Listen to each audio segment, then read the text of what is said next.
Can we be upstanding, please?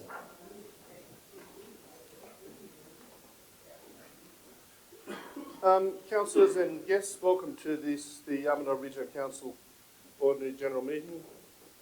We, the councillors of the Armidale Region, declare that we will undertake the duties of the office of councillor in the best interest of our community and faithfully and impartially carry out the functions, powers, authorities and discretions vested in us to the best of our skills and judgment. We acknowledge the traditional custodians of this land and pay our respects to elders past, present and emerging. The Armidale regional communities pays tribute to their love of land, love of people and love of culture. Now, this meeting has been audio and video recorded, and the recordings of the non-confidential parts of the meeting will be made available on the internet. None of the persons are permitted to record the meeting unless specifically authorised by council to do so. Now, the people having your say, all speakers are requested to ensure their comments are relevant to the particular agenda item. The chairperson may withdraw the privilege to speak where a speaker makes personal remarks or criticisms or uses abusive or inappropriate language. Speakers do not enjoy any special protection arising from comments made during council meetings and should therefore refrain from making defamatory remarks or personal defamatory statements against any individual. And I'd ask you all to turn your phones to off or onto silent, please. Thank you.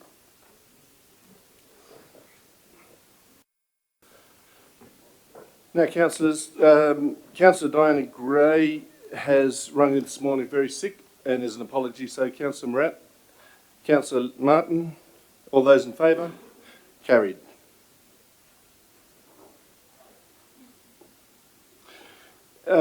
Disclosure of interest. Has any councillor got interest or conflicts? Nope. Now, have you say? Sorry, Councillor Bailey. I own the property next to the Pines Motel on the high side.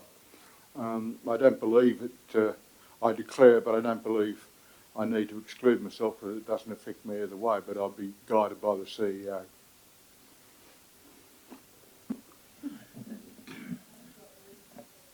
But it's not a non-pecuniary interest, and you'll need to declare. You have declared it, but the need to remove yourself from the meeting, I think.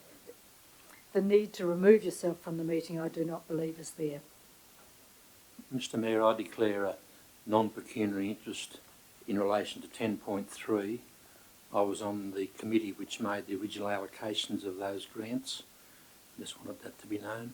Thank you. Thank you, Councillor Bailey. Councillor Tully. We've got three speakers that in the Have Your Say. Can I ask Linvana Hallen to come forward, please? Now, we have 5 minutes.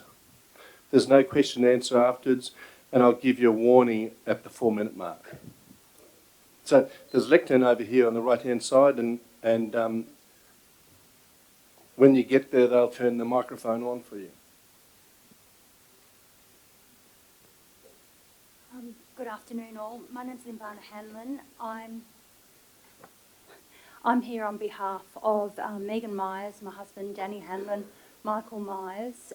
We're the freehold owners of the Pines Motel, and we've also got Judy Shepherd here this evening, who is the owner of the leasehold of the motel. Danny and Megan were born and raised in Armidale, and consequently it's very important to them that they feel as if sort of the motel is still their part here in Armidale and part of the community. We are concerned with the proposal seeking the 24-hour drive-through operation that is being considered by council, because there are currently associated problems and events taking place which are detrimental to the Pines Motel. I'm not here to reiterate everything in council's report, nor what we've already put in our objection, which you have read, but we would like to place some weight on a few of the most important issues. These problems have been identified by council, and we're certain that these problems and events will continue through the very early mornings of the 12 a.m. to 5 a.m. should approval of the 24-hour drive-through be granted. We're not unreasonable and we appreciate both the positive and negative externalities that McDonald's brings in the convenience of fast food, but definitely not at all hours. We also appreciate that McDonald's was operating prior to the establishment of the Pines Motel. However, this was for the normal regulated trading hours, not the 24-hour component that's currently being sought. Our main issue is noise impact. The applicant has indicated that Armadale McDonald's currently operates partially within the nighttime hours from 10 p.m. to 12 a.m, which contains the same noise criteria that would be assessed for the proposed 24-hour trade of this drive-through. They continue with the idea that if the additional proposed hours fall within this criteria, no sleep disturbances or noise-related issues are anticipated. With the likes of TripAdvisor and Booking.com, we can see at the moment that there are already issues. In our objection, copies of these noise issues are shown. Judy, being the front face of the business, also frequently receives complaints of similar issues. Whilst Armadale McDonald's and their consultant have indicated that sleep disturbance is not anticipated, it is evidenced through these reviews and these channels that they will impact on Armadale Pines Motel's bedrooms amenity. It's already existent and it's already in place, let alone without this approval of the nighttime early morning hours. The applicant has not addressed the type of people, the specific market that these extended hours of business will appeal to. We believe that the main market or the customer that will be using the drive-through will be the younger local motorists, the P-platers, and predominantly the intoxicated patrons leaving the pubs in a car with a designated driver once they close, hungry and looking for something to eat. With this brings all sorts of behaviour and problems.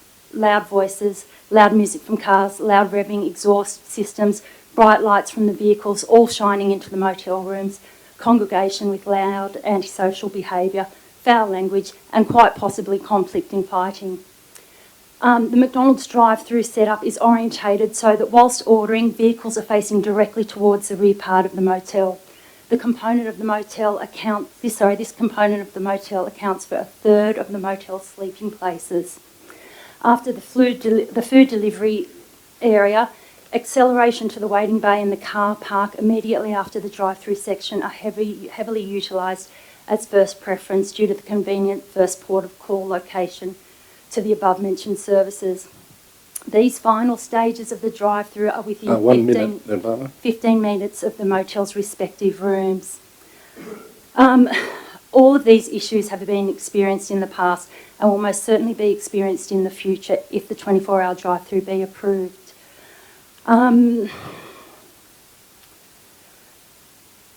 The applicant states that the purpose of the trading extension is because there's no other services. Can I just bring out that the BP service station, some 700 metres away, currently does trade 24 hours on weekend, as does Girraween. I guess we just worry that this is going to set a precedence for a start, and I just urge that Council refuse the application as per the first option that's in the report, which is based on noise concerns and considering that the applicant would be unable to guarantee that there would not be any adverse impacts on adjoining properties from the extension of trading hours, which they can't guarantee. That's pretty much it. Yeah. Thank you. Thank you very much.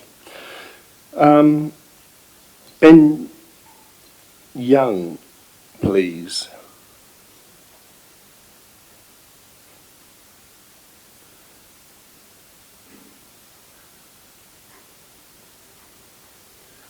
Thank you, Mr Mayor, councillors. Thanks for the opportunity to speak with you this evening. My name is Benjamin Young from KDC. We're the town planning consultants representing Justin Miller, who's the local licensee here for the McDonald's store. I appreciate, ma'am, you getting up and speaking and presenting your concerns. Those concerns obviously have been presented to council throughout the assessment process, through the notification and the submissions received by the councillors.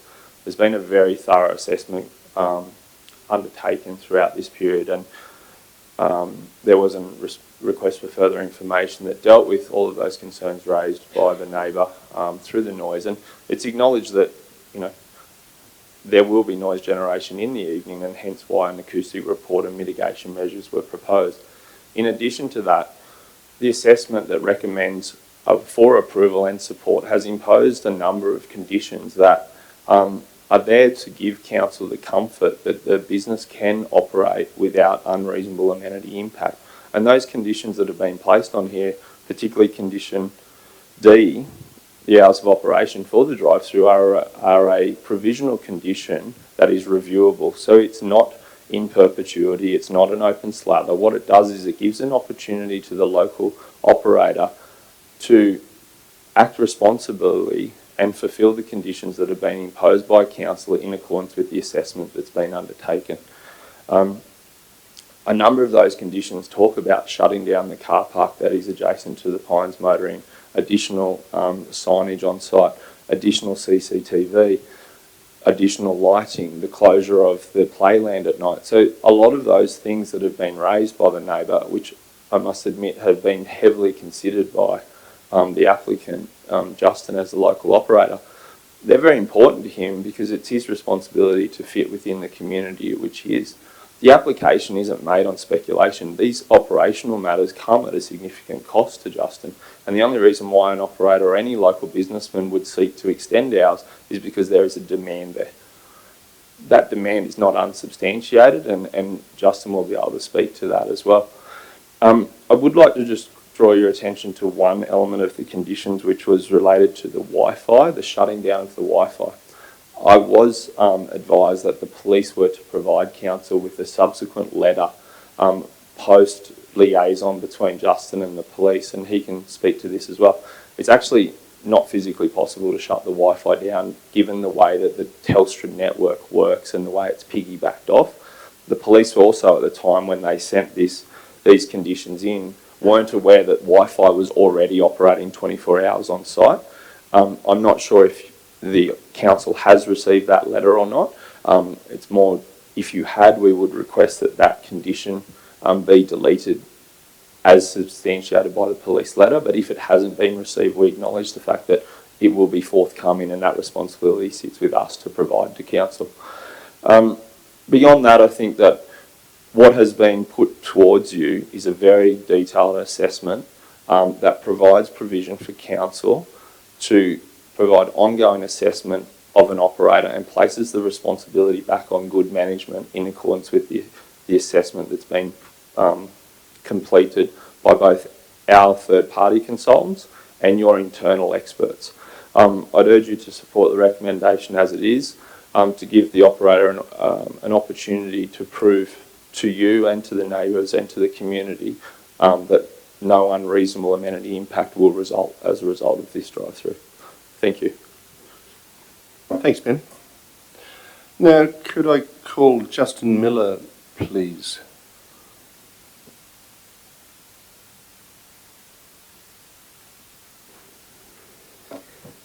Mayor and councillors, thanks very much for taking the opportunity to consider the proposal. I'm not representing McDonald's tonight, or Macca's. Justin Miller, I moved here a little over a year ago, brought the family and kids up. I happen to be part of a large global brand, but I'm a local business owner just trying to do the best I can. I was fortunate in I purchased a 20-year licence with McDonald's, so my plan is to be here for a long time and be part of the community, which we're really enjoying. As a business owner, I support roughly 20, 25 sporting groups, community groups, etc. As a commitment to that. My wife's involved in various committees at the school, parents and friends, etc. And I respect that the owner of the hotel and others are here to put their point of view across. And that's why when I was considering the application, which has been driven by me, not by McDonald's, when I was considering the application, I was trying to put myself in the shoes of the owner, of my neighbours. I consulted all those around me. I met with, I think, the manager of the hotel prior to putting the application in to understand what some of the concerns might be. If I owned the hotel or managed it, I would have had some concerns. So I was wanting to try and understand what those were. And really from there, the KDC group and McDonald's have really handled the particulars in terms of the application, but heavily involved me along the way. I'm not going to put my hand on my heart and say that the conditions are all favourable to me. They're not. They come at a significant cost, despite what the perception of a McDonald's owner might be. There's quite often 2-minute noodles at the table, so this is not necessarily a massive money-making thing for me, but there's clearly a demand for it in the community as well. So yes, some of the conditions aren't too favourable, but let me be very clear that I'm committed to upholding those should it be approved. And again, I kind of put myself in my shoes as being an operator of the business for hopefully a long time, and the neighbours as well. I'll give you an example. I actually had a complaint from the hotel some time ago. It was regarding a gardener that was doing work outside of normal hours. It was a gardener that I engaged. I was clear to them that they can't start after 7 o'clock, which was the time that they were supposed to. For whatever reason, they didn't listen to that. We had a complaint for the hotel, fair enough. As a result of that, I discontinued that gardener, and he hasn't been with me since, and I was very clear on that. I've only owned the business for a year, a bit over 12 months. What I can tell you is we've got a very good relationship with the police. I haven't had, to the best of my knowledge, and happy to be corrected, but to the best of my knowledge, I haven't had a complaint from the council in terms of late night noise, the police, and nor the hotel, with the exception of the garden. Might be wrong if feedback hasn't been passed on to my staff, but certainly, you know, I'm conscious I'm living in a country town. It's not a metro area. I don't want loitering around the car park. I don't want people hanging around the car park. I could have considered putting an application in to trade the dining room as well. Again, that would have put a few more dollars in. Justin, 1 minute. Sorry, 1 minute, thank you. Would have put a few more dollars in my pocket, but again, it was about working in with the neighbours and the community. Ben raised it, but there's the matter of the Wi-Fi, so I think Ben's covered that enough. But again, if I could leave you with something today, hopefully my actions in the past by engaging the neighbour, the police and speaking tonight, plus my commitment to sticking to the recommendations, hopefully that gives the council some comfort that you know what I've done so far in the community and what I've committed to date and working with neighbours, etc., will give the comfort some council that I'll continue to do that moving forward. Thank you very much. Appreciate the opportunity. Thanks, Justin. Appreciate that. Okay, moving on to, we have section 6, we have confirmation minutes from 2 council meetings, the 26th of June and the 24th of July. So can I have a mover? No, I wanted to ask a question which I believe from the Code of Meeting Practice we're allowed to do. Is that correct? In relation to the planning application. So, we're talking about the confirmation minutes. Are you talking about the... I'm talking about the planning application. I put my hand up before... Oh, sorry. Well, we'll leave it until we get the planning application. That item 11.2? Yeah, well, okay. I wanted to ask a question of the developer. I believe, as far as I understand it, the Code of Meeting Practice allows councillors to ask questions of speakers. Yes, but if you can identify the point while we wait, I'll listen. So, confirmation of minutes, the ordinary meeting from the 26th and 24th of July. Can I have a mover and a second? Councillor Morant. Councillor Witters, any points that need to be corrected? Yeah, well, I did have corrections that I reported at the time and are available on the live stream for the meeting of the 26th of June. And those corrections still stand.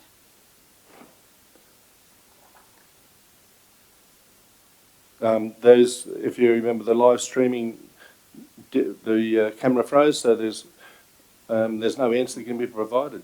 Councillor Robinson? No, this was for the 26th of June meeting, and the live stream there I believe it is mentioned. CEO? Dr. Mayor, the councillor has received a response. She did email my office to indicate that there was some commentary that was missing from the minutes. We took the view that this was commentary and part of the debate and actually not an outcome of that debate and therefore not included in the minutes. We have advised the councillor, and I believe at the last meeting in July we advised her again. Thank you. Okay, if there's no other points, I'll put that to council. Those in favour?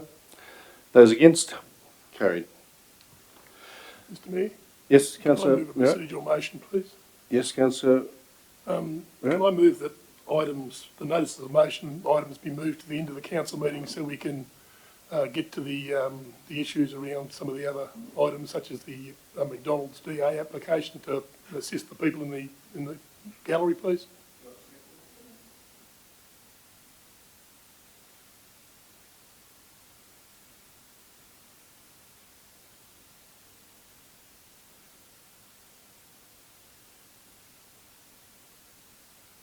Sorry, I'll put that. Those in favour?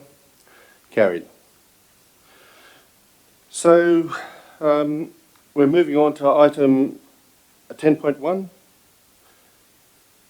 Can I have a move and a second to Councillor Widders?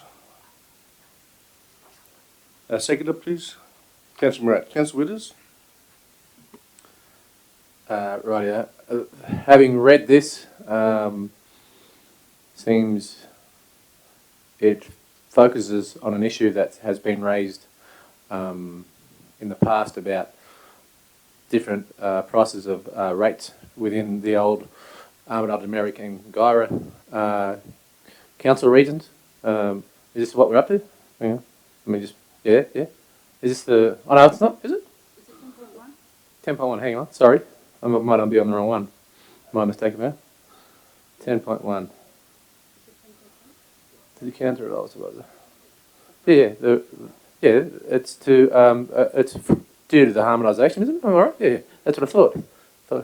I know I've been sick all week, but I didn't think I was that bad. So it's dealing with an issue that's been raised by a lot of people within the community. So I'll put it out to the floor, and we'll come back to it.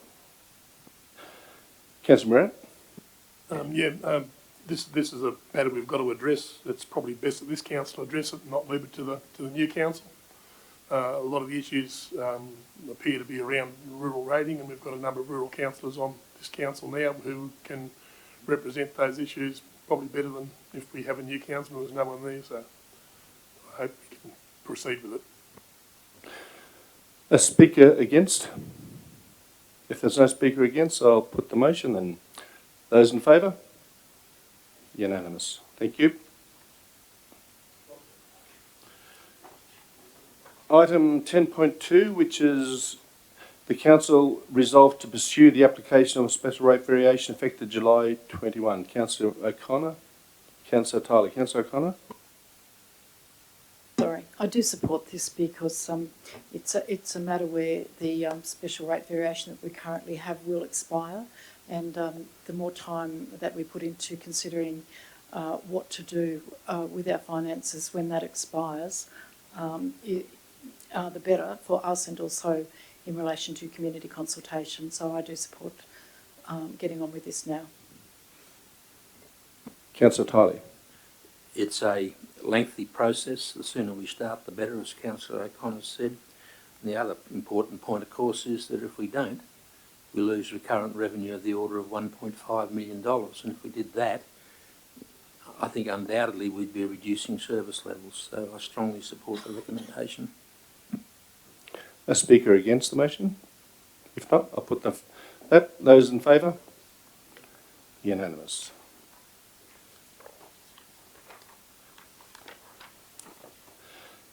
Item 10.3, which is the two-part.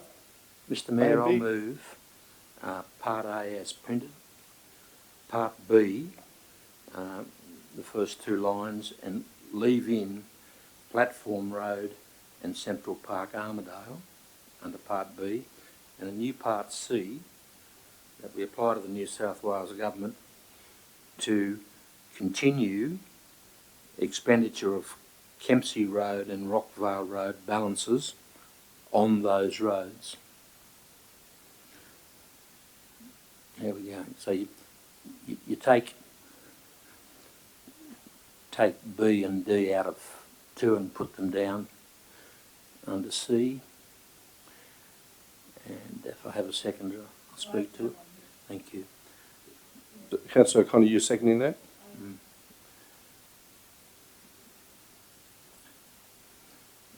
Mr Mayor, if I may speak to the motion. Yes, Councillor Harley. Thank you. The transferring of $340,000 to the Guyra Main Street upgrade is not an insignificant amount of money, but we all know that we've got expenditure probably in excess of that to remove the fuel tanks.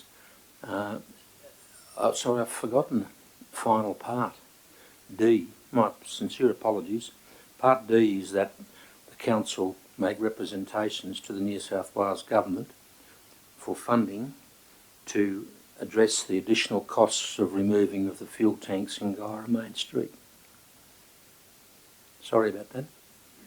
The Council make representation to the New South Wales Government for reimbursement of the additional costs of removing the fuel tanks in Guyra Main Street. And I know we've talked to EPA about that. I think it's time to go political. That's why I put that there. If I'm still speaking, Mr Mayor, to the motion, to that last bit first. Oh, sorry. I have the agreement of my seconder, Mr Mayor. And I'm not talking across the chamber. I'll get into trouble again. Hey, sorry, Councillor O'Connor, you in favour of the... Yeah. Thank you. It's through no fault of council's that these old tanks were discovered. I know we were told in our briefing on Monday by the CEO that we'd been dealing with the EP&A to try and get some funding. I think that it's time to elevate those discussions or negotiations to our local member to get some support to secure that funding, because we need that to get the breadth of works done in Guyra. We also need that transfer of $330,000 to top up the funding for Guyra Main Street. We all remember that we had to shorten the length of the street upgrade because of indicative costs. The matter of Kempsey and Rockvale roads we have until the 30th of June 2020 to expend those two amounts. They are probably two of our most important roads.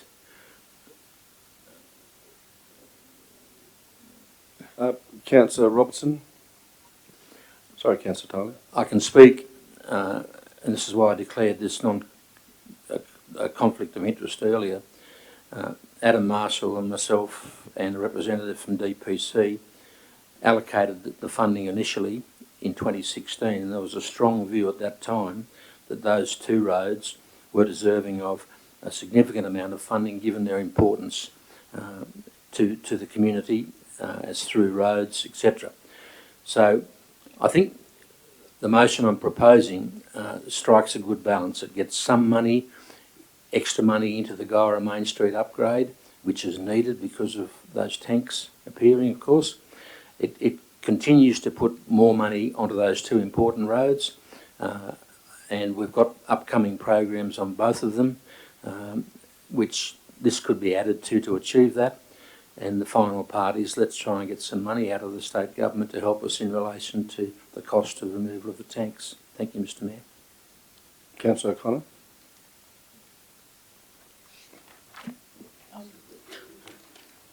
Thank you, Mr Mayor. Look, I absolutely support what Councillor Tyler has said, and I too was on council, Armidale Marrick Council, when these two roads were identified as being absolutely in critical state of, well, needing additional funding. the critical thing, as Councillor Tiley has said, is that both roads are secondary roads that provide access to the coast.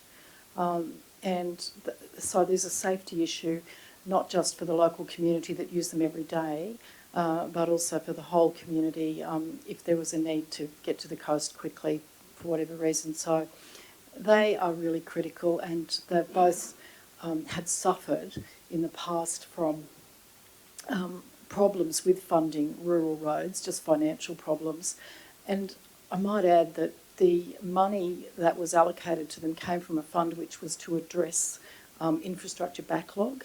And I think it's very important that we respect that in respect to those two roads. I agree with Councillor Tiley that the other two, there's been a saving in relation to Platform Road and Central Park Armidale.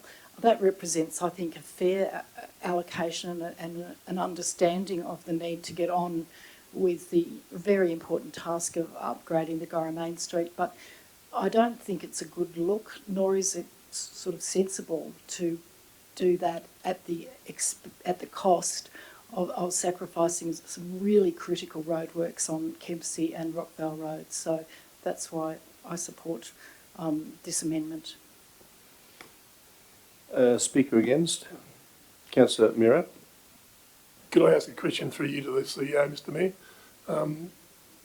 Would council have the capacity, or has it got designs done already to enable us to spend those funds on those roads by the date, what the end of June next year is? If we haven't got the capacity to do the design work and spend the money, then it's a bit of a moot point. CEO. It will mean additional designs. We are in the midst of designing and implementing the changes to and improvements on Kempsey Road to the tune of $4.6 million, which came from the grant from state government.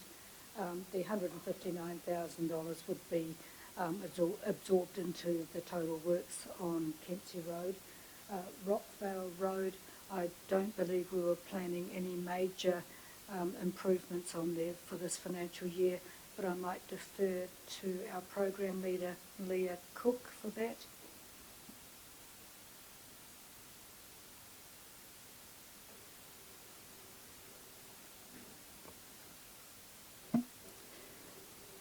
The sealing of Rockvale Road was the proportion of funding that was the remaining Rockvale Road money was going towards. The issue around Rockvale Road, there is no future design beyond the 1.43 kilometres in order to expend that money this financial year at this stage. The problem we have currently working on Rockvale Road with the bridge approach works is the sourcing of water. At the moment, we are extracting the water from the Armidale Aquatic Centre in order to build the road approaches on Wallumbumby River. We're going to have great difficulty in being able to source the water and then the problems of doing designs and getting the works constructed by the end of financial year. Councillor Murat, you clear with him? Yeah, I'm clear with that. So if it's not possible to carry that works out, then maybe that item needs to be reviewed and put back somewhere else. Okay, is there I have a question just around Councillor Murat's question. Is that all right? And Councillor Murat, just so I'm clear on what your question was asking. You're asking whether we, because of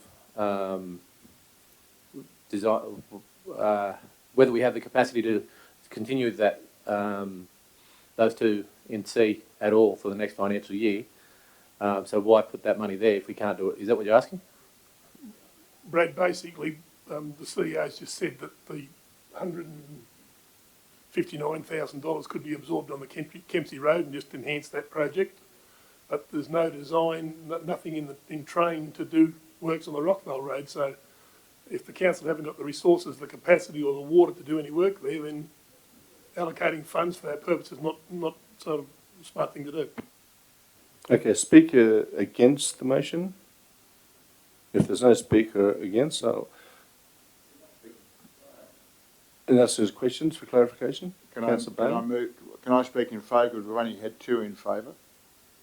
We've had the move and the seconder. That's right, Mayor. Normally, one person speaks against. There's their code of meeting practice procedure. Unless there's a question for clarification. I'll speak against it in another way. I fundamentally have a problem that we should have to fund the fuel tanks in the main street of Guyra. We pay the state government considerable amounts of money in an environmental levy, and we get very little money back. And I think we have every right to go to our local member and say, we need this money back to fix this problem in the Guyra main street. It's not as if we haven't paid the money. We've paid the money. We're just asking for a special allocation to cover the fuel tank rehabilitation. And I'm sure the persuasive nature of the Mayor and the CEO could convince the local member of the virtues of getting some additional funding. And that wasn't quite speaking against the motion, Councillor Bailey. So, Councillor Tiley, in reflection of the comments from our project leader, is the appropriate for Rockvale Road to be maintained in where you've got it? And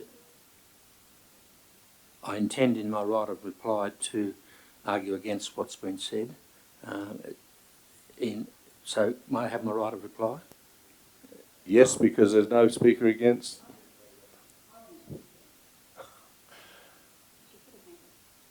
Okay, Councillor Robinson.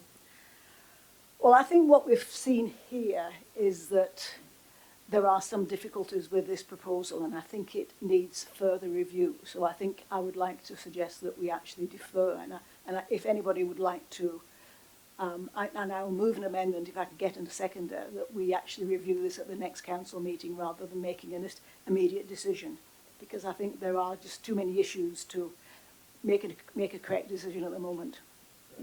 Councillor Robinson's got a amendment. Do we defer? Do I have a seconder for that?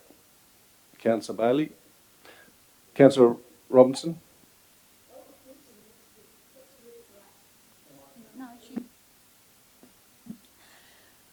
Oh, thank you. Yeah, I see too many issues here that just to make a sensible decision at this time. So my amendment is simply that we defer the decision till the next meeting until we've reviewed exactly what we can spend the money on, and bearing in mind that we have got lots of money, that as it says in the attachments, that much of the money we got 495,000 of the project cost of 1.2 million from Roads to Recovery, and we've also getting lots and lots of money for Kempsey Road. So maybe this would be a good opportunity to review whether this is the best way to spend our money and make a decision later.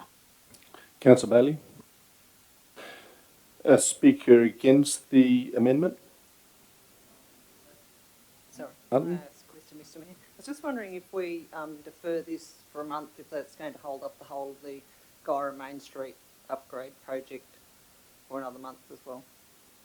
I don't think it'll hold up the Guyra Main Street, but all it does is reduce the length of time to use this money before the June deadline. So that'll be the risk. So speaker against the amendment? Otherwise I'll put the amendment. Those in favour of the amendment? Oh, yeah, Councillor Tyler, you have a right to reply on it. Sorry. Thank you. First of all, I thank Councillor Bailey for his support in relation to Part D. It's time to make approaches to our local member to get some funding support for what we've had to do up there. Councillor Morat has conceded that we could spend $159,000 on Kempsey Road in light of the CEO's comments. So we're really down to just Rockvale Road, and we're talking a sum of $362,000, which in road building parlance is not a lot of money at all. We could comfortably spend that money, in my view, on the bridges that we are currently putting in Rockvale Road, the approaches to the bridges, I should say, on Rockvale Road. That money would go nowhere. We could also use it in engaging a consultant to do some design work on Rockvale Road, charge it to that job. There's a number of ways we can do it, but if we defer for a month and we shilly-shally, we're not showing leadership. I think it's a clear case of let's get on with it, give some to Guyra, get the Kempsey Road bit spent on Kempsey Road, and let's do some planning work or some bridge approach works or whatever on Rockvale Road to expend that 362,000. I urge the council to support the motion. Okay, I'll put the amendment, which is to defer for 1 month. Those in favour of the amendment? Those against the amendment? The amendment's lost. So we're going back to the original motion that do you want to write a reply on the original motion? Okay, I'll put the original motion as it's on the display. Those in favour? Those against? So, the amendment was lost. So we've gone back to the original motion, which is on the screen, as I said. So I'm putting that. Those in favour of the motion that's on the screen. Those against? That's carried.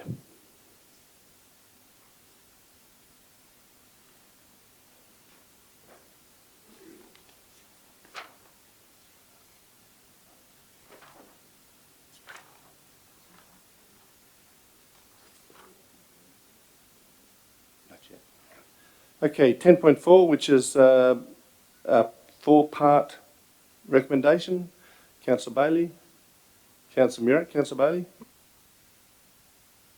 Thank you, Mr. Mayor. This is to try and streamline the process and to. There's a lot of overlap between the Business Advisory Committee and the Regional Growth Committee, and what we're trying to do is to amalgamate them so that there is one Business and Regional Growth Committee for the city and for the region, so that that overlap doesn't occur, and we can then get into the issues to make sure that things happen correctly. We've proposed that in the next 9 months there'd be co-chairs between myself and Councillor Gray. The other debate about council committees we had last month didn't kind of move forward, so we got together and thought that let's try and do the Regional Growth and Business Advisory Committee together.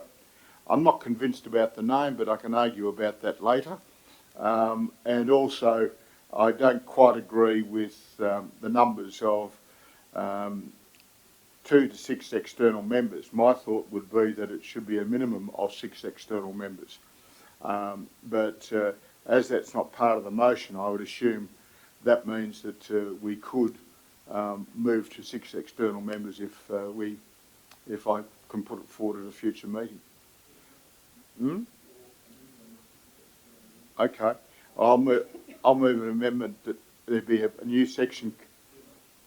Well, at E, and that is that it is proposed that a new committee be constituted and comprise 3 councillors and a minimum of 6 external members.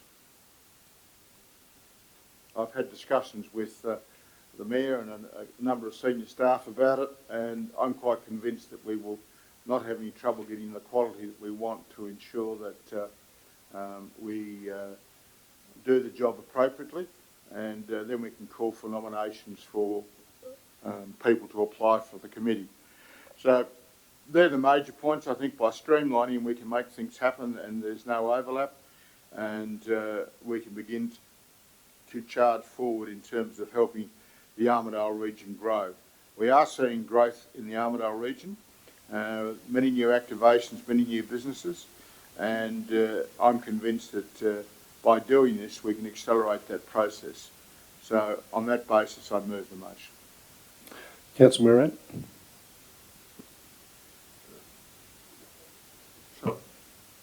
Just endorse what Councillor Bailey said. My voice is not sort of brilliant, so I won't talk too much.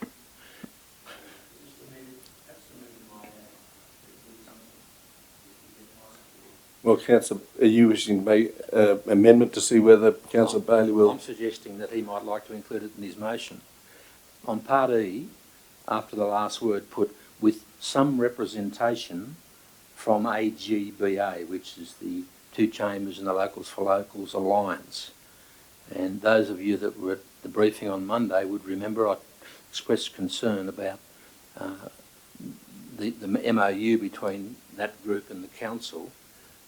Where is it when when the business committee goes. So I don't care how much representation, but I think if we put that in,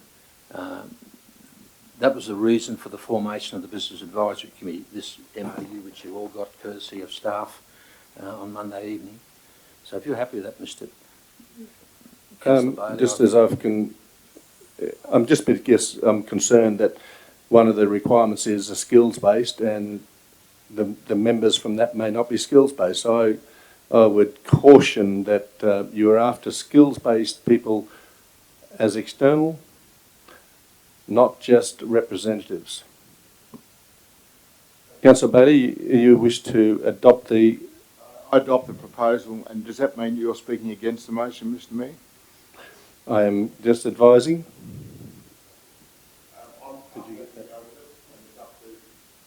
I'm happy to go with it. A speaker against the motion? Councillor Tyler, you've got the microphone on. I was going to speak for. I thought there was a third one. No, there's two. You need to refer yourself to the current code of meeting practice. Thank you, Councillor Tyler. Councillor Witters? I'll say it's against. I'll take a Councillor Bailey and say it's against, and you can decide whether it is. Listen to the last bit that was just put in with some representation from AGBA and your skills-based thing. I just wanted a bit of clarification on whether the membership would be fluid, or whether once the 6 were picked, that was it, or because it's a skills-based membership, depending on what the committee was trying to achieve at the time, whether the membership, external membership would change. So probably through either the mover or through the CEO. We might get some clarification on that for me, please. CEO? Councillor, the council appoints the members to the committee. So after the expression of interest, those recommended would come back, or those who indicate interest would come back to the council for the appointment, and once appointed, will remain on the committee until such time as the committee is reviewed and or changed. Oh. We want to finish Councillor Witters' question to make sure it's clear. Yeah, that does answer my question. So then, if it's up to the committee at the time, or the councillors on that committee to determine on who the external members are, do they need to have it written explicitly that there be some representation from AGBA, as along the lines of what the Mayor discussed on whether the skills needed at the time are fulfilled from members from AGBA? So, Councillor Bailey, maybe you could clarify the question to Councillor Witters. Well, you need to remember that when the proposal came to us last time, we also talked about working groups as part of the committees. So that if there was projects that we were driving forward on, like tourism, or we wanted to talk about the master plan, we can establish short-term working groups to bring extra expertise in specific areas. I've had a discussion with a number of people who have indicated they'd be prepared to work on short-term projects for the benefit of the community, but they don't particularly want to have to sit on a committee over the period. So that's why I would propose the basis. As to the AGBA proposal, I'm very conscious that they represent an important part of the community. They represent the business chamber in Guyra, and as the Mayor often reflects to us, Guyra does feel isolated at times from Armidale Regional Council, and this is one way that we can come back and try and embrace them back into our council, and same with Locals for Locals and the chamber here. So, back to a speaker against or a question, Councillor Martin. With the committee now, you're going to have 6 external members, and they were to apply and be elected on what they contributed. So are you talking 6 external members plus 1 or 2 from the AGBA, or are you talking 6 altogether? And if you're talking 6 with 1 or 2 from the AGBA, then that's actually cutting down your numbers of other input by a fair bit in your committee. Councillor Bailey, can you answer that too, please? Councillor Tyler, your microphone. It's there deliberately. I wish to speak. In response to Councillor Martin, it says a minimum of 6 external members with some representation from AGBA. So, for instance, if we were in a situation where hypothetically locals for locals didn't attend meetings, we'd be in a situation where they would not be represented on the committee. So I see it as it's a minimum and there is an opportunity for them to have representation. But I think they would fall into exactly the same circumstance to which the Mayor has talked about, which is that they have the qualities required to be a valuable member of the committee and not be there just because they are members of the chamber. Councillor Tiley. Thank you. Speaking for the motion, Mr Mayor. Okay, thank you. And thank you for referring me to the Code of Meeting Practice. I'll go home and study it assiduously. I support the motion in its entirety. I think the preparedness of Councillor Bailey to increase the number of members is good. It's a whole lot less than the 15 that were originally appointed back in 2016. We could take out the word some on the last line if you like, Councillor Bailey. Some might mean more than one, but it might be that you only have one representative. I think that members of those three organisations would be a bit aghast at what the Mayor said earlier, but we won't go there about their qualifications or experience. But there's a history to this. There was no speakies between Guyra Chamber, Armidale Chamber and the Locals for Locals, and they got together and they formed this alliance. When they formed that alliance, I guaranteed them direct input to the council via this Business Advisory Committee, and they were ecstatic about that. And the top of page 2 of the memorandum you all got on Monday night talked about that as a specific initiative, and they were really enamoured with that. The reality is a little different in that we haven't seen too much by way of good recommendations from that organisation or from the Business Advisory Committee, and I'm not going to be critical of it because Councillor Gray is not here. But I think it's really important to have them in the tent because they are the people with most at stake in terms of the future economic development of this region. They're the people out there at the coalface with their businesses that will survive or otherwise, depending upon how our economy grows or doesn't. So I strongly support and urge the council to support all of this motion. A speaker against? If not, Councillor Bailey. Sorry, Councillor Martin. I just want to ask one more question, please. What's the maximum number then? Is there a limit on the maximum number? Councillor Martin, you're... No, there's not, but let me assure you that I don't want... one of the reasons we're doing this is to reduce the size of the committee. And my thought, and I can't speak for Councillor Gray, who I assume is probably watching this, my belief is it won't be a large committee. We've got to bring it down to make it smaller. Councillor Bailey, you're right to reply.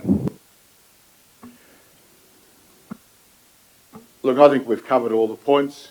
We're trying to amalgamate the committees to provide leadership and show that we're one united voice dealing with all issues associated with business and regional growth. We're recasting the committee to try and bring some new blood into it. This will not deny the opportunity for current members to put forward their application, and I'm sure that we can fairly quickly get around to a situation where the new committee can meet and go forward from there. As to the name of the committee, well, I'll make some suggestions about that at a future time. It is an unusual sort of name, but I'm sure that was a name that someone suggested, and for the point of getting it forward, that's fine. And I'm confident that we can be a catalyst for change and growth in the city and the region. Okay, I'll put that to the vote. Those in favour?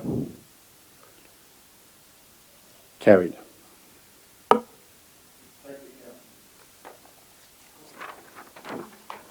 Mr Mayor, are you going to now deal with Part D? Councillors, before we leave that item, item, what is it, D, I think it was D, that nominations be sought. So could I ask that anyone wishing to put their name forward to be on that additional councillor, Councillor Murad? No other nominations? Otherwise, nope. All those in favour of Councillor Murad being on that committee? So carried. Thank you, Councillor Murad. So moving on to item 11.1, it's a 3-point recommendation. Can I have a mover and a second, please? Councillor Witters. Councillor Murad, Councillor Witters. Again, my reading of this is that it's just to move on to the next stage to have a look at it, and then we can have a bit more of a robust discussion about it if necessary when we come back. But that's only my opinion, so I'll put it out to the floor if anyone else wants to talk about it. Councillor Murad. I think the step is pretty self-explanatory, Mr Mayor, and I'm happy to go to the recommendations of the Planning Department. Thank you. A speaker against? If not, No. Councillor Robinson, you're speaking against? I don't want to speak against, but what I would like to do is just maybe add another clause, if that's possible. Which would you move? I move an amendment that would be that Council continues to lobby the New South Wales Government to cover the cost of creating a merged LEP. And if that's accepted by the mover and the seconder. Councillor Witters, you happy with that?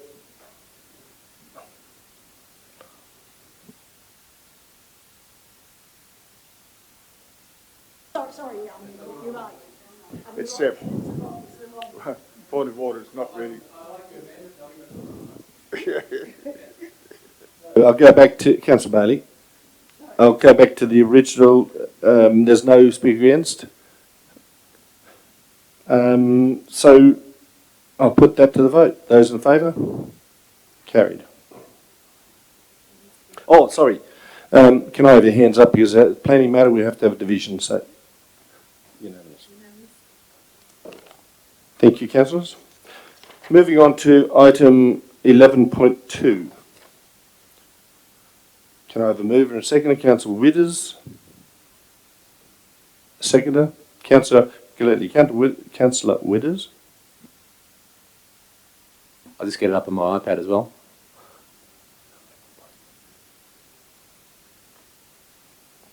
Give me 2 seconds.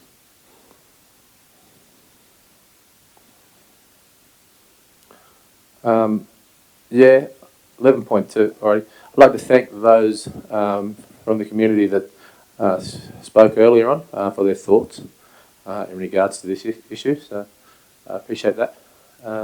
Having read through all of this Monday night, I was still undecided on where to go with this, and then flicking through it again this afternoon, I saw a little spot there that said that given we have an option to cease, if we agree to this, we have an option to trial it, and if it's not working, we can cease to continue it on. I think taking into account both the for and against things, I think with that option in there and that clause in there, I think it's move the motion that as written, that we give the McDonald's a shot at see how they go and whether they meet the conditions, and if not, we can come back and change it and go back to the status quo if necessary. Councillor Gladley.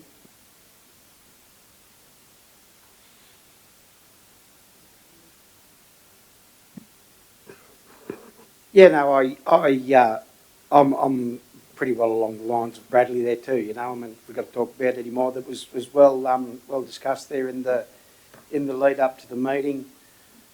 I personally believe that there's probably a lot of professional people that will be using it that work late, all different shifts, whether you're a fire worker, you're a nurse, or you're a policeman, or whatever in other public service types jobs. Thinking about the other places that they could go of a night to get a coffee and something to eat, they'd probably keep away from most of those places. I was like Councillor Witters. I read through the whole lot and I was humming and hawing and I didn't know which way to go. And yes, I support it. Thank you. Councillors, you will be aware that there's additional information provided about the maps, just to clarify.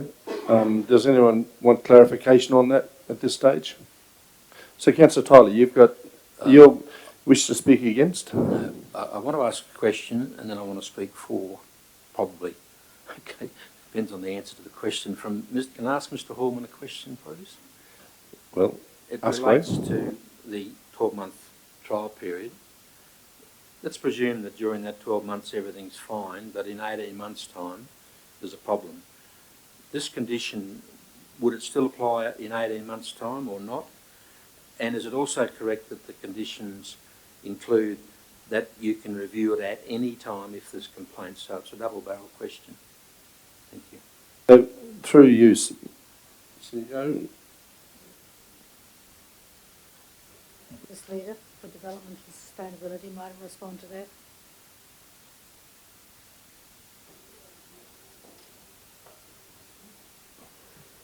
Thank you, Dr. Mayor. Thank you, councillors. There's a section of the Act, it's Part 6, Division 14, I think, that talks about reviewable conditions. We have to give 14 days notice to the applicant and submitters of a review being undertaken, and we take into consideration those submissions at that time, and we can do that at any time through the process. After the 12 months, we may decide, well, depending on how it's gone, we may decide, well, let's go for another 12 months with a reviewable condition. This section of the Act is, it's not really new because it's about 10 years old, but it was when the Department of Planning took the places of public entertainment provisions out of the Local Government Act and moved them across into the Environmental Planning and Assessment Act. So they've written a piece of the legislation to allow councils to review and have ongoing reviews of places of public entertainment, restaurants, entertainment facilities, bars and clubs, that kind of thing. We do have a remedy, but we would obviously work with the applicant and the objectors to come up with a solution that would work. Councillor Robinson. Yeah. Well, I did want to ask a question, and I can ask it of Mr. Holman, but also maybe possibly of the speakers as well, bearing in mind that I have found the place which is section 4.13, that a councillor may, through the chairperson, ask questions of a speaker following their address at a public forum. And if you read section 4.14, it also states that the speaker's under no obligation. That is correct, but then... So go ahead, Councillor Robinson. We haven't asked them if they want to. Well, my question, and it might be that Mr. Holman can answer this, was basically how much the developers thought that the closure of the car park immediately adjacent to the motel would help reduce the noise impact, and whether, since the motel is already impacted by noise, it would be possible to extend the closure period in the hope of achieving a win-win outcome.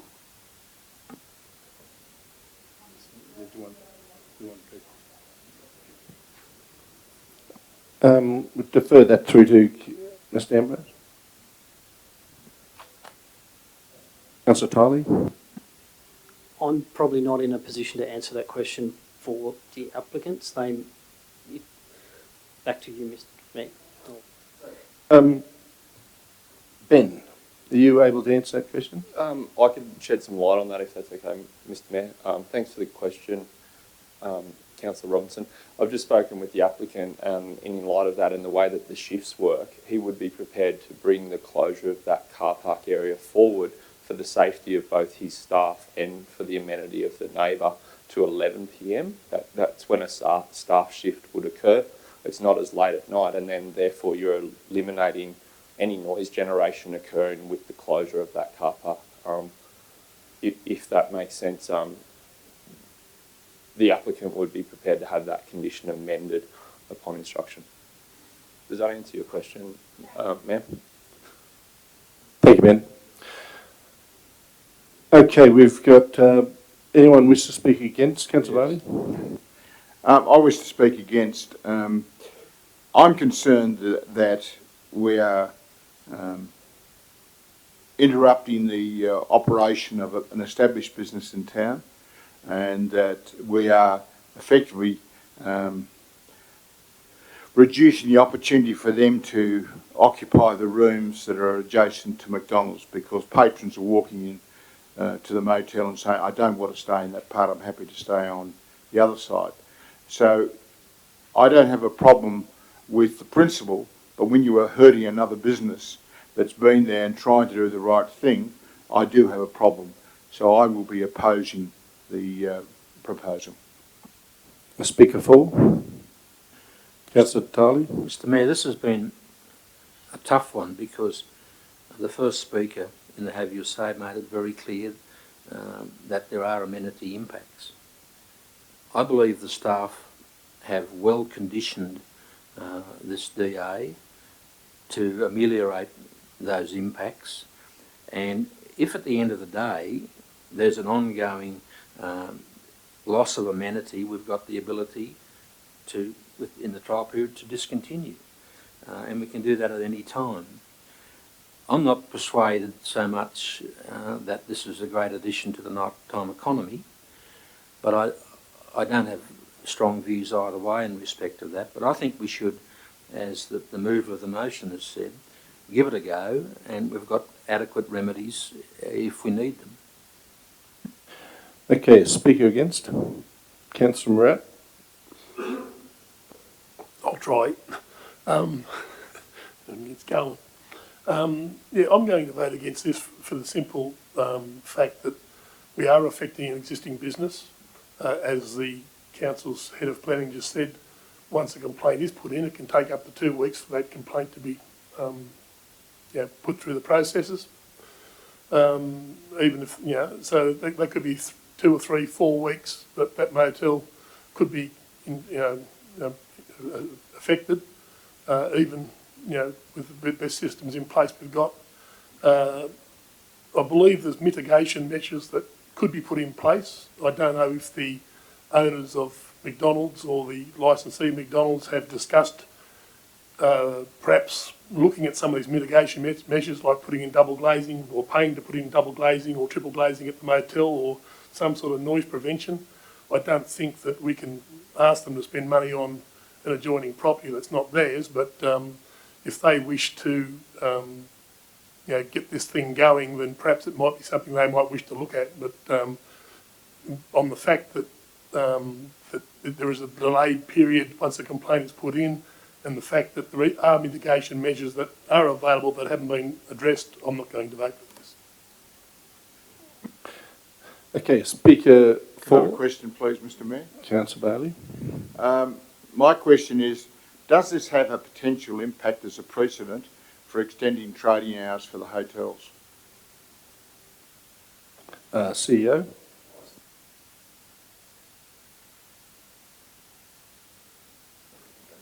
I mean, my knowledge of planning law is it doesn't set any particular precedent, and each one has to be considered, each application would need to be considered on its own merits.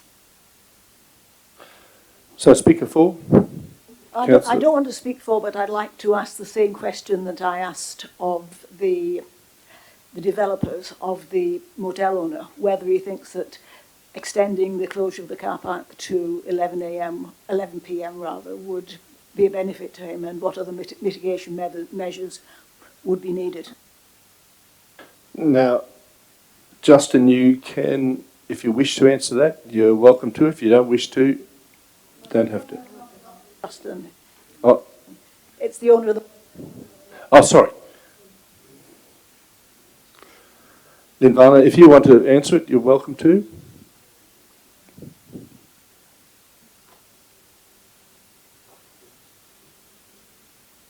So we were thinking along those lines as well, and we sort of thought for the safety of the staff of McDonald's as well, we sort of considered that, and we were sort of thinking 10 p.m. because that's basically when sort of noise regulations come in, with regard to the police, until 6 o'clock in the morning, and we thought that was a reasonable hour when people would be starting to stir and heading off. So 10 to 6 would be our answer.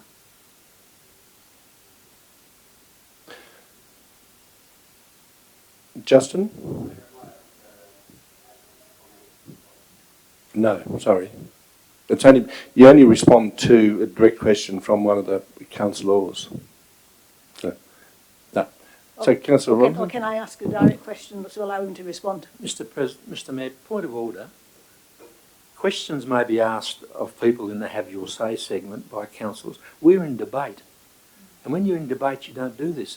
This is Rafferty's rules. Thank you, Councillor Tiley.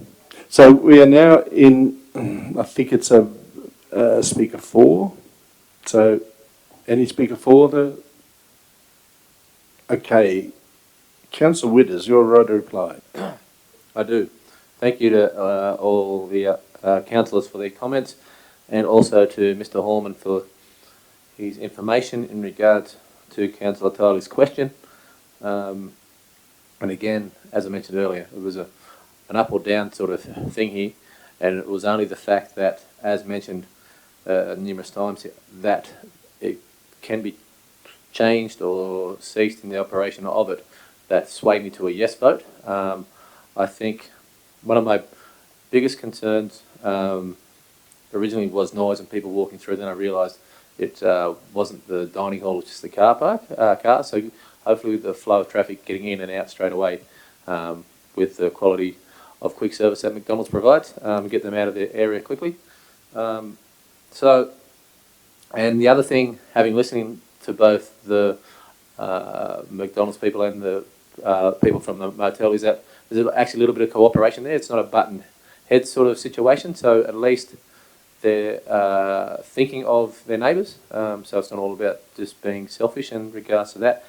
So based on all that, listening to both sides, and the fact that we can amend it and cancel it and all that sort of stuff if desperately needed, and there's certain provisions that aren't met, I still am for the motion. Thank you.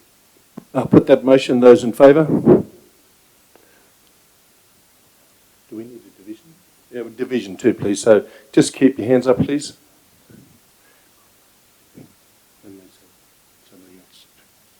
Councillor O'Brien, you for the motion or against? Against. Those against? 3. You get that? Thank you.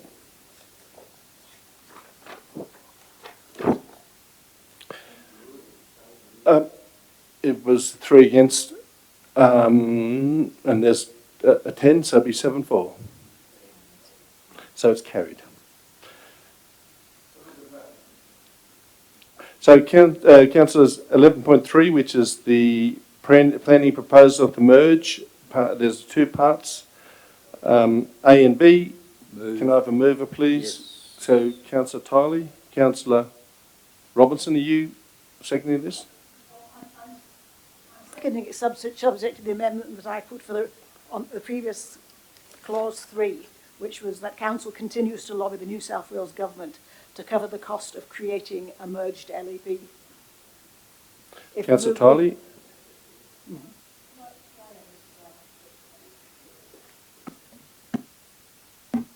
I think even more relevant. So, go ahead. Can you just wait until we get that typed up so everyone can see what? Certainly.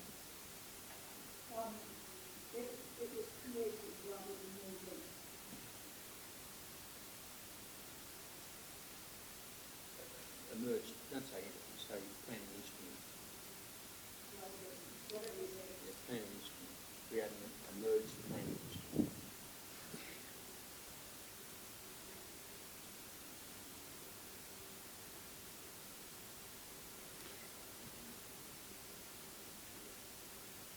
Just get the CEO to clarify something. Councillor O'Connor, you turn your mic off for a second. Councillors, just for your information, some of the initial merger funding is going into the development of the local strategic planning statement and the master plan. That doesn't make yours necessary. Given that, Mr Mayor, given there's already funding from the implementation fund, I don't accept Part C. Okay. So, Councillor Robinson,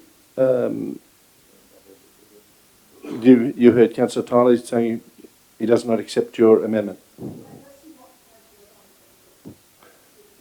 So hang on, debate. It's up to Councillor now Tyler to. You've got the floor. I've said no on the basis of the CEO's advice that we already have money in the merger implementation fund. So, Councillor Robertson, you did second this, or did you just want an amendment to it? So, otherwise I'll get someone else to second that. Councillor O'Connor. So, Councillor Tyler? We had a good briefing on Monday afternoon. Excuse me, I have an amendment. Oh, sorry. A very slight amendment. I did attend the training in relation to the this planning statement, which is something that's happened since the merger, and I was made aware down in Tamworth at that briefing by the department that indeed many city councils are getting substantial funding to put together their local strategic planning statement, and so I'd like to echo my amendment is that council continues to lobby, or that council lobbies the New South Wales State Government for financial assistance in the development of the local strategic planning statement.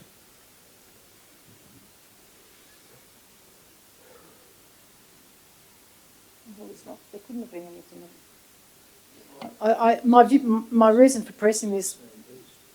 No, it's not the same beast. Indeed, it's completely different. The local strategic planning statement is a new part of an additional planning instrument, and it wasn't. The requirement wasn't in existence when the $5 million implementation fund was brought in to assist with the merger. So, I think it's a reasonable and fair request that we should be making, along with many other councils. So, Councillor, before you go into the debate, I'll first ask Councillor Tyler as a mover in the motion whether he accepts this amendment. If not, I've got to ask the CEO again before I can say yea or nay. The Merger Implementation Fund had an allocation to bring the two LEPs together. Now, the government said to us, you can't do that, you've got to move to the statement. So we've spent some money on that, but wouldn't we still be spending merger implementation funding in relation to this statement? That depends.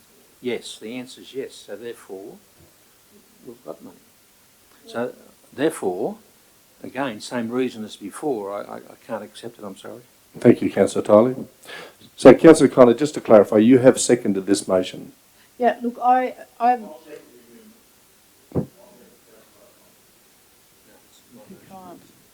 No, it's amendment by Councillor O'Connor to have a C included. So now it's amendment with Councillor O'Connor moved amendment, Councillor Bailey seconded.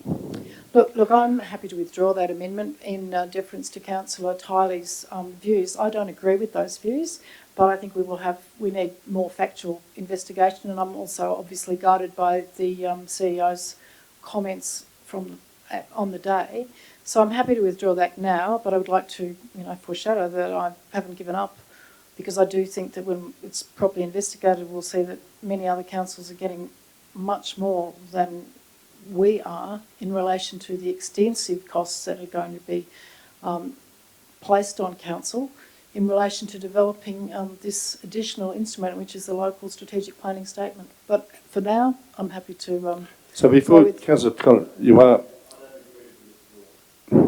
Sorry, but if the mover of the amendment withdraws it, it is withdrawn. Yeah, so I have thank you, Councillor O'Connor. Councillor Tyler, we've got to go back to you for your statement. Sorry. Very brief. We've just heard from the CEO that we have merger implementation funds to help us prepare the local strategic planning statement. That's her advice. So I'll leave anything else to a right of reply, but what's being proposed here is to go against the advice of the CEO, which I don't agree with. So, I know you have, but Councillor Bailey hasn't. Councillor O'Connor, do you have a speaking for this? Yes, you seconded? Yeah, I'll maintain my seconding. A speaker against? I don't want to speak against, but I'm just looking in now for clarification for the CEO. we have 5 million in merger implementation funds, all of which say they've been spent 100%. So I'm just wondering where the funding is that for the new plan, which particular part of this is. This is in the attachments under NCIF. Thank you, Councillor Robinson. CEO. The money from the merger funds have been allocated towards the master plan and the LSPS, which is being done in conjunction with the master plan, and that's where you see the expenditure going. A speaker against? Otherwise, I'll put the motion. Those in favour? Do we need a planning decision on this one? Yes, division, please. Hold your hands up. Those in favour? Those against? Councillor Robertson, I didn't see your hand, so I don't know which way you're going. Did you get those? Councillor Bailey was against. Councillor Robertson didn't put a hand up, so assume that not voting is against.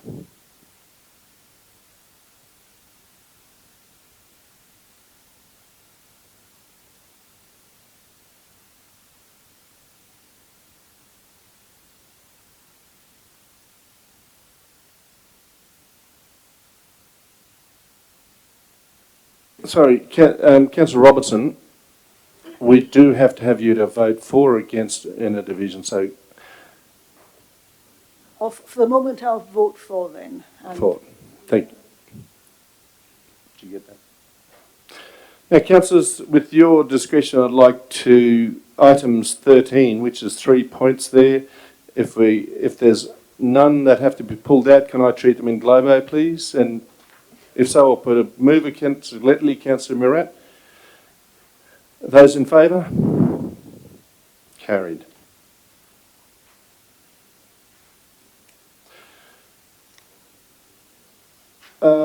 Item 16.1. When I get there. Mover, please. Councillor Tiley. Councillor Murat. Councillor Tiley.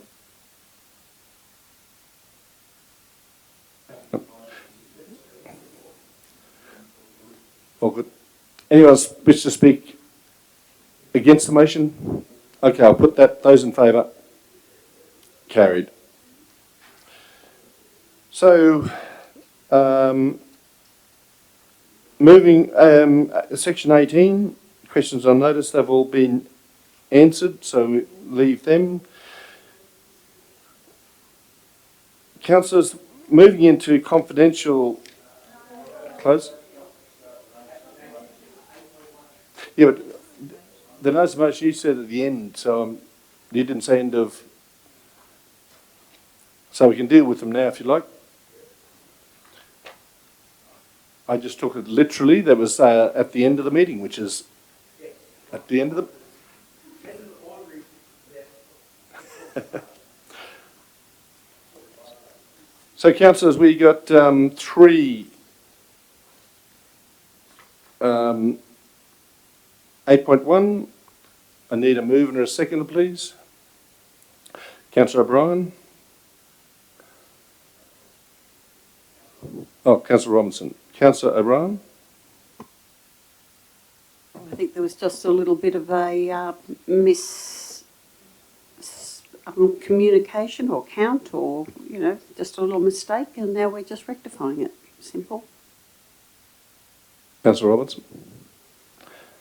Yeah, I'll reserve any... No.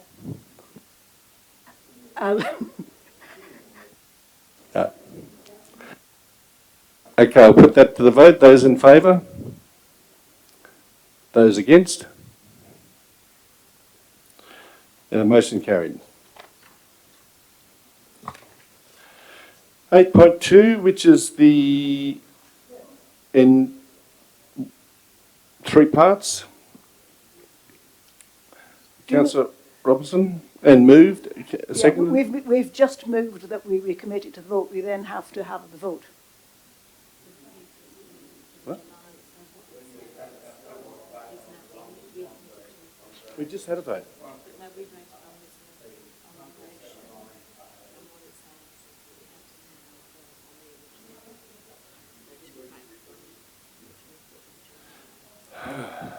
Sorry for the confusion, councillors.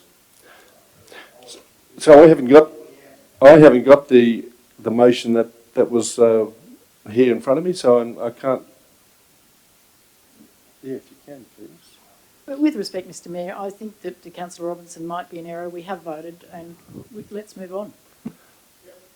No, I'm just clarifying with our governance officer.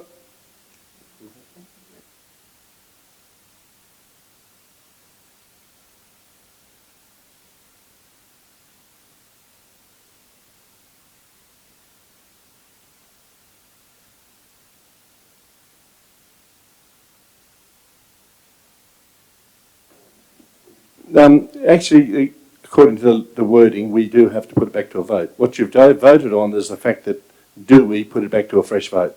So it's a double sort. So we need to just view what the original notice of motion was.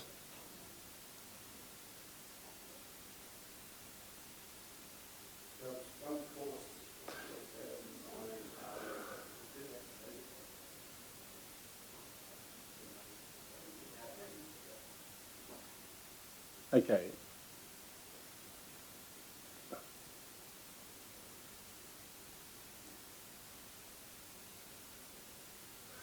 That's it. Okay, that's the motion, so I'll put that to the vote. Those in favour of that vote? Those against? The original motion is now carried.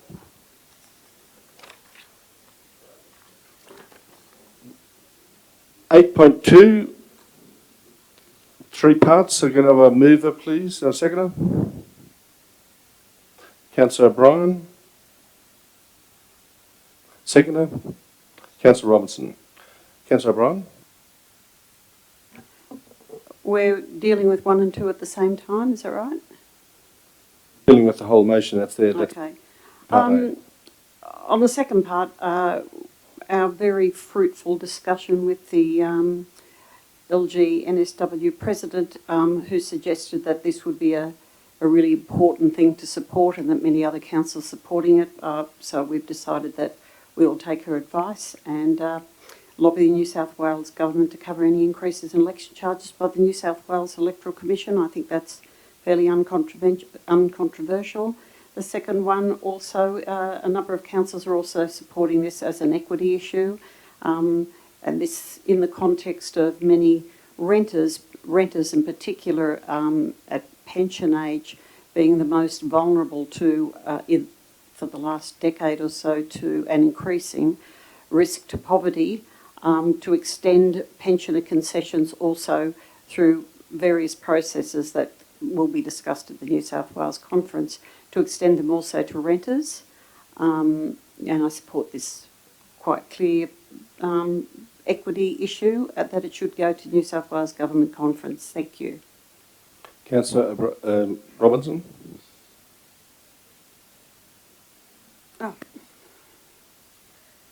Yes, I think that these are 2 very useful motions which were inspired by the visit of President Linda to meet with us. And I think there are some additional benefits that are worth mentioning. For example, that if pensioner concessions are extended to low-income renters, then our community will benefit because of the increased funding from the New South Wales government. So in this case, addressing inequity will also help our community. And in the case of the local government election costs, Linda Scott, our president, did say, the president of LG NSW did say very clearly that this was another example of cost shifting. And every time we meet as councillors, we discuss how best to serve the needs of our community under the current financial pressures that we face. And if the government decides that we have to pay more for elections, that means that there's less money for other things, and that would be bad for our community. So I commend these motions to you. Speaker against? Can I just throw... sorry, Councillor Gladley. Sorry, Councillor Bailey, but you're just a bit slow. No, look, I'm not sure, but I think pensioners, I do believe they get a bit of the raw end of the stick most of the time. but I'm not sure, but I think pensioners already get some sort of rent assistance. Would that be correct? I did a little bit of homework on it, and I think they get about $36 a week rent assistance for a single pensioner. But look, I think they do get a bit already, but I tend to agree. I will be going with this. Thank you. Councillor Gletley, that red shirt of yours with the red, I just totally missed the microphone being on red. Sorry. So, would you like me to move it up a little bit higher, between my eyes? So, Councillor Bailey, will you? Question to the CEO through you, Mr. Mayor. Does the pensioner concession cost this council anything? CEO? No. And every year the cost goes up because the government doesn't increase its level of subsidy. It's a very low level of $200 for water and sewage and general fund. And as our rates go up, we're meeting all the extra every year. So it's a big cost to council. And to increase low income renters, I've got nothing with the concept, but at the end of the day, there'll be a cost to this council. There's no doubt about that. So, Speaker 4, I presume Councillor Tyler, you're Speaker 4. Can I ask the CEO the question? Sorry, Councillor Tyler. Could I ask the CEO the question, what is the cost to council of pension concession? I think we might ask our CFO whether she has that answer to that question, or we may need to take that on notice. Councillor Bailey, I think we'll take that on notice. So, a speaker against? If not, I'll ask Councillor O'Brien for a right reply. Just on Councillor Bailey's question, I know that one of the big cost-shifting points was around pensioner concessions, that we pay them, we lose on it, and it should be a state government cost. So that has been something that the New South Wales local government have been lobbying for the state government for many, many years. So it is a major cost, yeah. And it hasn't, as he's just said to me, it hasn't gone up in about 20 years, but I know it's been a major issue. So, yep, just to confirm that. Thank you. Okay, I'll put that to the vote. Those in favour? That carried. Item 8.3, which is the two-part motion. Mover, please. Councillor O'Brien. Seconder. Councillor Witters. Councillor O'Brien. Yes, I've been a little bit involved in this issue as a person, I suppose, who's been in education. In March this year, 150,000 students in Australia and 1.5 million across the world went on a strike, basically to urge our leaders to take firm action on climate change. I was honoured to be able to speak at a Inverell rally, and I was greatly impressed by the students and their ability to understand the issues and the challenge and their determination to make a difference. What they emphasised on that day, and what they're still emphasising for the upcoming student strike, was that they have tried all the usual paths. They have written to their local members, they have lobbied politicians, they have used social media and more mainstream media. And they've even getting a speaker to the United Nations, the young 15-year-old Greta Thunberg, who's their ambassador on this climate change strike, who impressed the world with her fantastic speech on imploring leaders worldwide to take some action on climate change. She did get a standing ovation and a worldwide acclaim for her words and her beseeching of leaders to do something, but still not enough action. So after a decade of climate wars in Australia, we have actually gone backwards. We'll not even reach our very weak targets. In fact, we're going to be short by 19%. And young people have said to me constantly, and they're trying to say it to us all, that they've had enough and it is their future we're risking. I personally want to congratulate the Armidale regional students for their proposed action on September the 20th. As a teacher, I believe the most important education is engagement with your civic society and to fight to make the world a better place. And I hope as a teacher I've always encouraged that. And as Greta Thunberg, the great ambassador for the student climate change strike, says to all of us, I don't want your hope. I don't want you to be hopeful. I want you to act as if the house is on fire, because it is. So I ask the Armidale Regional Council to offer support to the students in urging our leaders to show they are serious about climate change and for taking a lead in our community to protect our future, the future they'll be living in, and I congratulate them personally and urge the Council to support their action. Thank you. Councillor Widders. Thank you. Unlike Councillor O'Brien, I don't have it written down, but I'm a big supporter of action for climate change. Whether you believe it's man-made or naturally done, doesn't matter. Humans need to do something about it. Now, if you're living at the base of a volcano and the volcano is about to explode, you stand there and just go, it's natural. Don't worry about it. It happens all the time. We'll just stay here. No, you don't. You do something about it. If a tsunami's coming towards you, you don't just stand there, oh, natural. Happens all the time. Been happening for ages. Do you do something about it? Of course you do. You move out of the road. It's the same with climate change. I support everything written in this motion. And what also frustrates me is when the kids go on strike, which I believe they should, because anyone that says that the climate isn't changing is kidding themselves.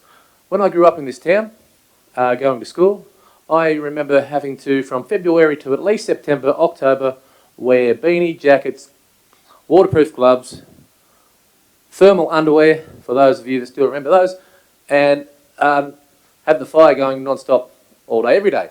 Nowadays, I see kids walking around all year, just shorts and shirt.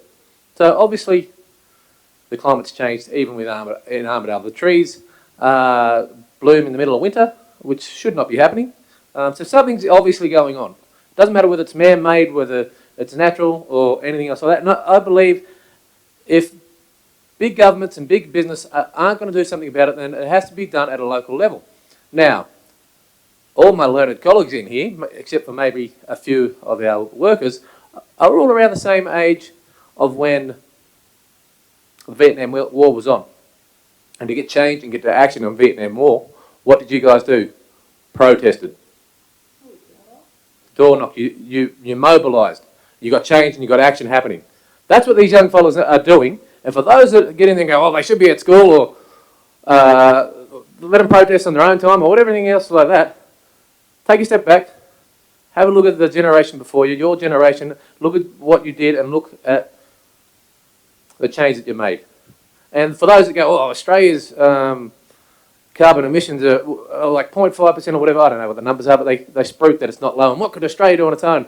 Again, I used the analogy earlier today with a different thing, but the movie A Bug's Life, Disney movie, great movie. In that movie, one ant decides that it could be that he doesn't like giving all his food to the grasshopper. That one ant against the grasshopper can't do anything. Australia, trying to change climate change on its own, can't do anything. Every other country like Australia that wants to do it then becomes a colony of ants against the grasshopper, which is climate change. So, does that make sense? Hope so. So, I also believe that for big ideas to change, you need to change it at a smaller level, and this is what we as a council can do in supporting any sort of action in regards to this matter. Thank you. Grasshoppers. Now, sorry, I'm getting carried away. A speaker against the motion, Councillor Gledley. Well, that was really good, Bradley. I'm glad you put us through that. That was great. But and look, and I'm not going to. I believe in climate change 100%, and yes, I think we need to do stuff about it through the children, showing lack of respect. We all haven't got much of respect for a lot of our politician leaders and stuff like that. But I cannot go in any way these children going on strike, and mate, it doesn't make any sense to me at all. It's not right. It's not right. They're young. They're getting brought up, and so in another 15 years we're going to have more unemployed people running the gauntlet with the they haven't got any work to do, so they're going to be out protesting, mate. I think it's a really, really bad look for our children to be protesting, whether it's about the price of a bloody hamburger or climate change, mate, I'm afraid. So I won't be going with this at all. Thank you. Councillor O'Connor, you're speaking for? Yes. Yes, thank you, Mr Mayor. I'd like to support this motion. Look, I understand that there's maybe a perception that school children should be in school, but the fact is that they own the future, and most of us sitting around this table are already, in statistical terms, dead. Yeah, well, in terms of, you know, the 7 generations that we need to be thinking about, and in terms of one generation that young people need to be thinking about, we're not really significant. And I don't think that we have our political system has demonstrated that more thoroughly than with the dithering and lack of preparation that we have in relation to climate change. I, last Friday, discovered that the creek that has been running for 21 years of my ownership of a property is completely dry. It's down to a puddle that is smaller than the size of the centre of this room. It's completely dry. I've never seen it like that before. And I was told in a conversation, desperately trying to secure more feed for our livestock yesterday, that we're 10 inches less than the last record rainfall, the lowest record rainfall in this area. We are already 10 inches of rain less than that. So we are in it. And I see that every day as I go out to feed stock. And we are in a desperate situation. I'd also like to point out that in New South Wales, for whatever reason, the government decided that it would not talk about climate change adaptation strategies with the community, but only went out to talk council to council officer, whereas in places like Victoria, there was general community engagement about the seriousness of the situation we're in.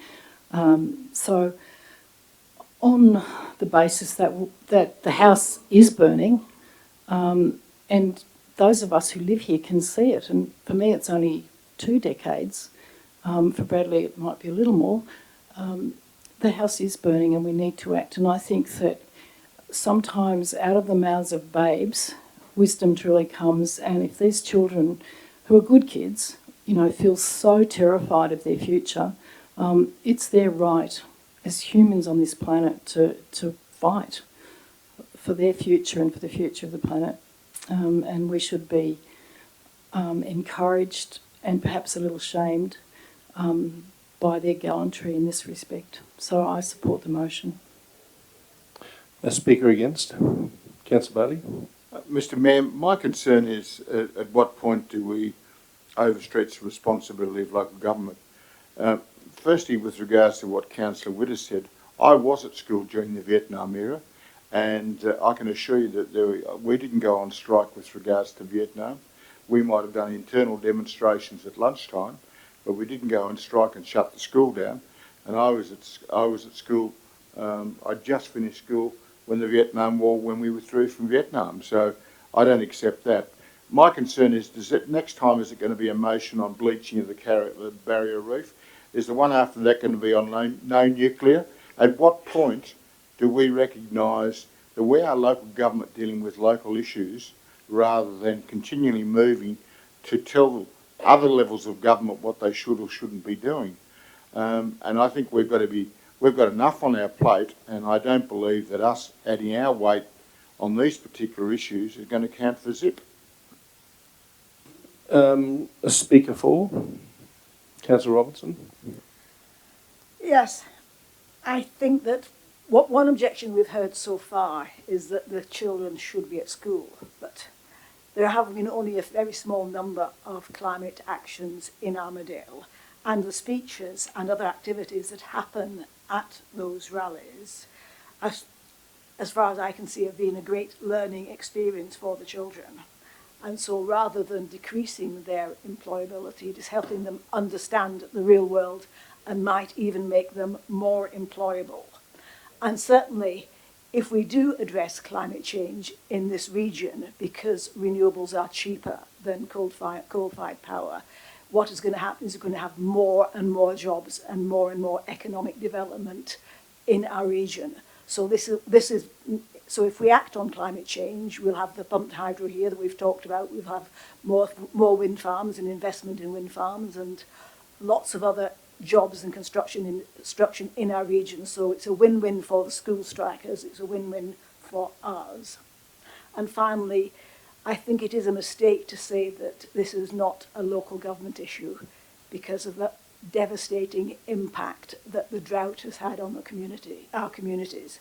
We've seen how bad it is. We've seen just what it's doing to our community, to our water supplies, and we know that the Climate Council is linking severe droughts and climate change. So it's a win for the school children, a win for jobs in this industry, in our region, and supporting them would also be a win for our future. And that includes the future of local government and the amenity of this region. Thank you. A speaker against? Okay, I'll put it back to Councillor O'Brien for a right of reply. Few issues here. Local governments, I don't know how many times I've asked advice about the roles of local government in advocating for our area and lobbying for our area to higher up governments. And it is absolutely, most definitely our role. And I've been given this advice so many times, and all the councillors here have heard that advice over and over again. Of course we lobby for our area. We are the people that see what's going on in our area. Do you think that the politicians that are living in Sydney know about everything that we go through here? Do they know about our dry riverbeds? Would they ever hear anything about this kind of stuff if councils and local government didn't take up that responsibility and report on it? Of course it is our responsibility. And as for the kids should be at school thing, the children, without being patronising, the kids, the students, have tried everything else. It isn't like they thought, oh, climate change, let's take the day off.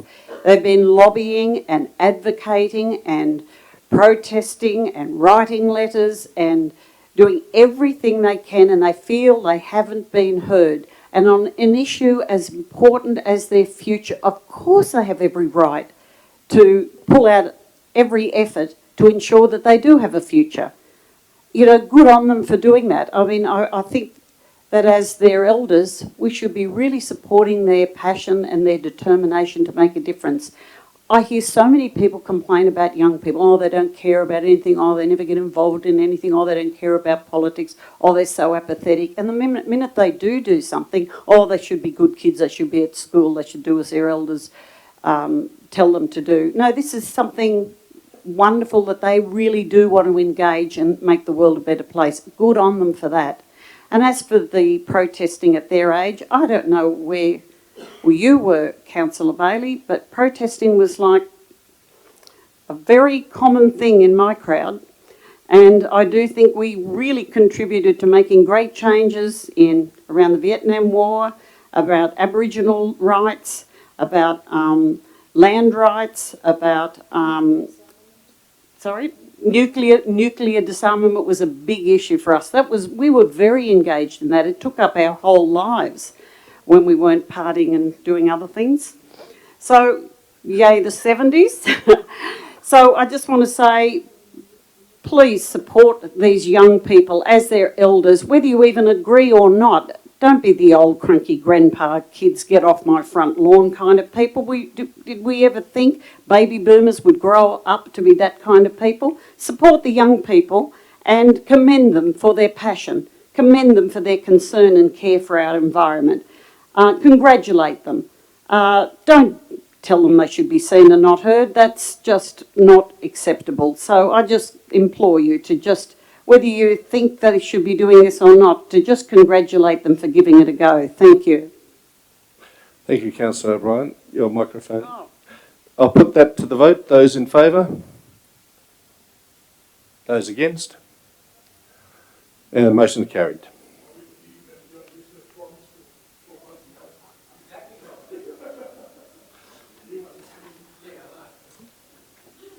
So, councillors, we're moving on to the closed agenda. So Councillor Murat, Councillor Robinson, those in favour? Those in favour, we move to closed. Moving to closed.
And can I get a move and second that all motions passed in the, yep, Councillor Morat, Councillor Withers, those in favour? Carried. Can I ask a question in regards to procedural issue?